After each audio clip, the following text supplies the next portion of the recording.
Welcome back to my YouTube channel. आज मैं आ गया हूँ काफ़ी ज़बरदस्त वीडियो लेकर। आज हम पढ़ेंगे क्यूमुलेटिव सम के बारे में कि किस तरीके से हम पर्टिकुलरली क्यूमुलेटिव सम के सारे क्वेश्चन एसक्यूएल के सॉल्व कर सकते हैं। थोड़ा सा एक्सेल के अंदर हम समझते हैं। मेरे पास ये है, ये टेबल है पूरी तरीके से डिपार्टमेंट टेबल। आईडी है, सैलरी है, नेम है, डिपार्टमेंट आईडी है। ठीक है।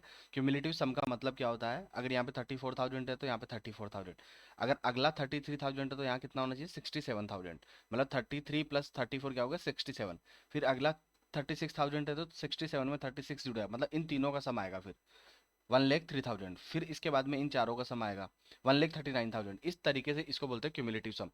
इन दोनों इसके सम के बाद में इसका ये ऐड हो जाएगा, फिर इस टोटल में फिर अगला ऐड हो जाएगा। इस तरीके से इसका parallelly, that is called the cumulative sum. हम जितने मेथड्स होते हैं उन सारे मेथड से हम सॉल्व करेंगे। ठीक है। पहले तो एक काम करा रहा हूँ, एक सेल्फ जॉइन का कॉन्सेप्ट बता रहा हूँ, जिसके अंदर हम इन जनरल ये क्यूमुलेटिव सम निकाल सकते हैं। देखो मैं तुम्हें समझाता हूँ। अगर मैं यहाँ पे ये लिखूं, जस्ट मैं क्वेश्चन बोल रहा हूँ, ये T2 है, ये मेरा T1 है। ठीक है। मैं क्या बोल रहा हूँ कि मैं यहाँ पे सम लगा रहा हूँ। ठीक है। सम ऑफ सैलरी कर रहा हूँ, सम ऑफ सैलरी कर रहा हूँ। तो सम ऑफ सैलरी कर रहा हूँ, बट मैं वेयर में कंडीशन दे रहा हूँ। वेयर में कंडीशन ये दे रहा हूँ कि जो T2 की आईडी है ना, T2 की आईडी, इन दोनों को ज्वाइन करा रहा हूँ। वैसे वेयर के अंदर इनडायरेक्टली डायरेक्टली T2 की आईडी लेस देन होनी चाहिए, लेस देन या इक्वल टू होनी चाहिए T1 की आईडी के। जैसे आईडी 1 है, ये T1 की आईडी के लेस देन और इक्वल टू किस में मैच करेगी? सिर्फ 1 में मैच करेगी, और ये 2 3 4 सब निकल जाएगा। तो इसकी 1 की सैलरी क्या है, सम क्या हो जाएगा? 34,000। 1 का सैलरी का सम हो गया 34,000। ठीक है। फिर इसके बाद के अंदर आगे आते हैं, अगली आईडी पे देखते हैं 2। मैंने बोला T2 की आईडी है वो जो लेस देन और इक्वल टू क्या होनी चाहिए?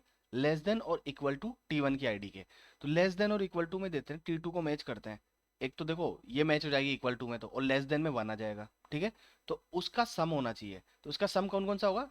1 और 2 का ही सम होगा। लेस देन और इक्वल टू में ये दो ही आएगा, सिर्फ खत्म। T2 की आईडी का सम होना चाहिए। यहाँ पे क्या जाएगा? 67,000। इस तरीके से हम कर सकते हैं। एक बार इस क्वेश्चन को है ना इन जनरली सॉल्व करके देखते हैं, फिर उसके बाद के अंदर देखते हैं कि हम मतलब हमारा आउटपुट बेसिकली ये सारा का सारा ये जो टेबल लेवल का जो पूरा स्ट्रक्चर है, मैं डिस्क्रिप्शन के अंदर दे दूंगा, आप देख सकते हैं। बट अभी हम यहाँ पे इसको थोड़ा लॉजिक लगाते हैं। ठीक है। तो सेलेक्ट सेलेक्ट सम ऑफ, पहले टेबल बना लें। Sum of, select from department, DEP department. ठीक है। अब मैं यहाँ से क्या कर रहा हूँ, मैं इस डिपार्टमेंट को, मैं एक काम कर रहा हूँ, T1 T2 जो भी मानना मान लो, कोई प्रॉब्लम नहीं है। ठीक है। मैं अगर T1 मानता हूँ तो T1 मान लूंगा, कोई प्रॉब्लम नहीं है। ठीक है। T1 dot ID, T1 dot ID, that is it. ठीक है। T1 डॉट ID हो गया यहाँ से, नो प्रॉब्लम। अब क्या है, ये select T1 dot ID, but ये T1 डॉट ID नहीं, मेरे को यहाँ पे सम करना है, सॉरी, सम ऑफ, हाँ, सम ऑफ। अब आपको ये जो भी मानना है ना, जो भी जो मानना हो, इसी का मेरे को सम करना है। T1 dot salary, SALARY, salary. Suppose अगर मैं यहाँ पे इसको इसको मैं चेंज कर देता हूँ, यहाँ पे मैं इसको T1 बोल देता हूँ, अगर तुम्हें कन्फ्यूजन हो तो। पहली टेबल को मैंने T1 बोल दिया और दूसरी टेबल को मैंने T2 बोल दिया। इसको सेल्फ जॉइन का कॉन्सेप्ट बोलते हैं। ठीक है। अभी मैं और अच्छे से समझा दूंगा, एक बार देखो। T1 डिपार्टमेंट, T1 सैलरी, अगर मैं इसको देखता हूँ तो ये क्या आता है बेसिकली, जस्ट नॉर्मल तरीके से ये आता है, एग्रीगेट सैलरी आ रही है। ठीक है। 1,76,000। ठीक है। 1,76,000, that is my last salary. 1,76,000, ये एग्रीगेशन लास्ट सैलरी, मतलब ये सारा का सारा का सम होगा कम्युनिटी में। ठीक है। नो प्रॉब्लम, आगे आते हैं अपन। ये हो गया, मेरे को पता चल गया कि यार ये कंडीशन है, मतलब कोई कोई प्रॉब्लम नहीं है। मेरे को यहाँ पे इसको है ना रनिंग सम बनाना है, बेसिकली पर्टिकुलर 34 इस तरीके से रनिंग सम बनाना है। ये जो सम लिखा हुआ है, इसको रनिंग सम बनाना है। थोड़ा जल्दी करते हैं अपन इसको। यहाँ से मेरा ये हो गया। अब इसके बाद के अंदर मैं क्या कर रहा हूँ, मैं एक और मतलब है ना, मैं इसके अंदर थोड़ा दिमाग लगाता हूँ, और मैं यहाँ पे क्या करता हूँ, एक कंडीशन और लगाता हूँ, एक टेबल और मानता हूँ। ठीक है। वेयर वेयर एक दूसरी टेबल मानते हैं अभी। ठीक है। उसका नाम मान लेते हैं T2। ठीक है। T2 अभी मैं उस टेबल को बना लूंगा, जो T2 की आईडी होगी ना, जो T2 की आईडी है, सॉरी, T2 की नहीं, हाँ, जो T1 की आईडी होगी, यहाँ पे क्या है, हमने यहाँ पे लिया है T1, हाँ ठीक है। तो इसी की आईडी हमेशा होनी चाहिए हमारी लेस देन इक्वल टू जो दूसरी टेबल है हमारी, T1 dot ID, that should be less than equal to जो दूसरी टेबल है हमारी T2 की आईडी, उससे हमेशा ये होनी चाहिए। वेयर इज आर टेबल, मैं क्या करना चाह रहा हूँ, ये कंडीशन क्यों दे रहा हूँ मैं तुम्हें समझाता हूँ यहाँ पे। ये कंडीशन इसलिए दे रहा हूँ कि ये वाली जो आईडी है मेरे को यहाँ से सम लेना है, क्यूमुलेटिव सम, ये वाला आउटपुट चाहिए मेरे को। तो सबसे पहले मैं बोलूँ इसके साथ में मैच करूंगा, इसके साथ में मैच करूंगा तो ये आईडी हमेशा लेस देन और इक्वल टू होनी चाहिए। लेस देन और इक्वल टू में सिर्फ एक ही मैच हो रही है, बाकी तो सारी की सारी आईडीज बड़ी है। तो मैं यहाँ पे इस आईडी T1 आईडी का ये सम करूंगा, T1 की सैलरी का सम करूंगा तो क्या आएगा 34,000, तो ये पैरेलली लिख दिया।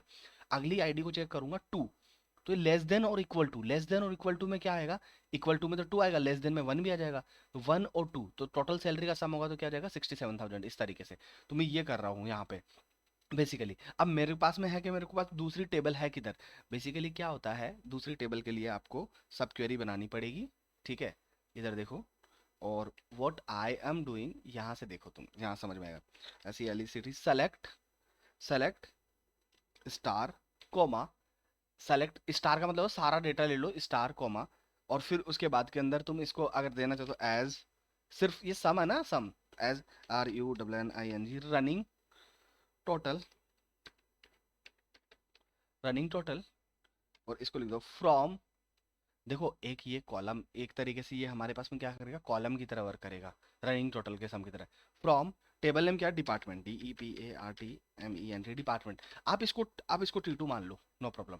अब आप इसको T2 मान लो, कोई फर्क नहीं पड़ता है, ठीक है।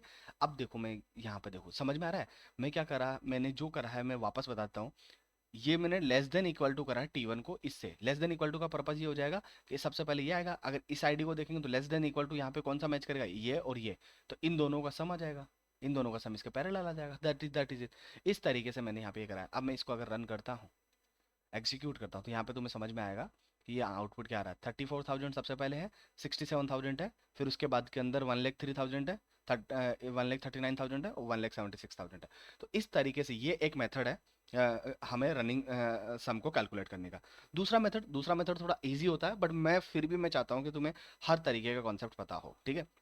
आ जाओ, दूसरा मेथड विंडोज फंक्शन से होता है। विंडोज फंक्शन बहुत इजी होता है, सेलेक्ट स्टार कोमा। अब जब विंडो क्या करता है, एग्रीगेशन की जरूरत ही नहीं होती है हमें, मतलब यहाँ पे पूरा एक विंडो बना देता है। सेलेक्ट स्टार, अब सैलरी को SALARY salary, select star salary, एक मिनट, हाँ ओवर क्लोज देनी पड़ती है हमें हमेशा विंडो फंक्शन के लिए, ओवर क्लोज। और ओवर क्लोज में ज़्यादा कुछ नहीं देना, मेरे को ऑर्डर बाई करना है, सिर्फ ORDER, order by ID. Order by ID बताऊँ क्यों कर रहा हूँ, मैं तुम्हें समझाता हूँ। मेरे को 1 2 3 4 इसी ऑर्डर में सम करना है, 34 के नीचे इसको ऐड करना है, इसलिए इसको ऑर्डर बाय असेंडिंग ऑर्डर। अगर मैं बाय डिफॉल्ट अगर कुछ नहीं लिखूंगा तो असेंडिंग होता है, और अगर मान लो मैं कुछ मेंशन कर दिया तो फिर मतलब वो डिसेंडिंग हो जाएगा, DESC यूज कर दिया तो डिसेंडिंग हो जाएगा, ठीक है। तो select star sum of salary over order by from department, ठीक है। अब मैं इसको रन करूँ एक बार, देखो यहाँ पे ये रन हो गया 34 67, ये इस तरीके से सेलेक्ट स्टार, ये सम क्या करता है, ये basically next to next sum करता रहेगा पैरेलली, ये रनिंग सम है बेसिकली। ये जो हम विंडो फंक्शन पढ़ रहे हैं ये रनिंग सम देता है, ध्यान रखना। तो इसको एलियास लगा के तुम लिख सकते हो, RUNNING running underscore TOTAL total. तो ये आप देखो यहाँ पे 9 कॉलम नेम था ना, यहाँ पे एक कॉलम नेम आ जाएगा, और इसको आराम से कंप्लीटली पूरी तरीके से ये कर सकते हैं। एक तरीका ये है। अब तुम्हें क्वेश्चन में एक चीज और बोल दी जाती है, यार हमें रनिंग सम तो ठीक है, यहाँ पे है देखो UI डेवलपर है, ठीक है, यहाँ पे बैकएंड डेवलपर है, तो मेरे को ऐसा चाहिए कि मेरे को जो रनिंग सम है पर्टिकुलर डिपार्टमेंट वाइज चाहिए। UI डेवलपर का रनिंग सम अलग हो और बैकएंड डेवलपर्स का रनिंग सम अलग हो, ठीक है। तो इस तरीके से जब हमें डिपार्टमेंट वाइज चाहिए तो हमें मेंशन करना है वहाँ पे थोड़ा सा विंडोज फंक्शन में, और थोड़ा बहुत मतलब हमें दिमाग लगाना पड़ेगा बेसिकली। ये दूसरा तरीका बता देता हूँ।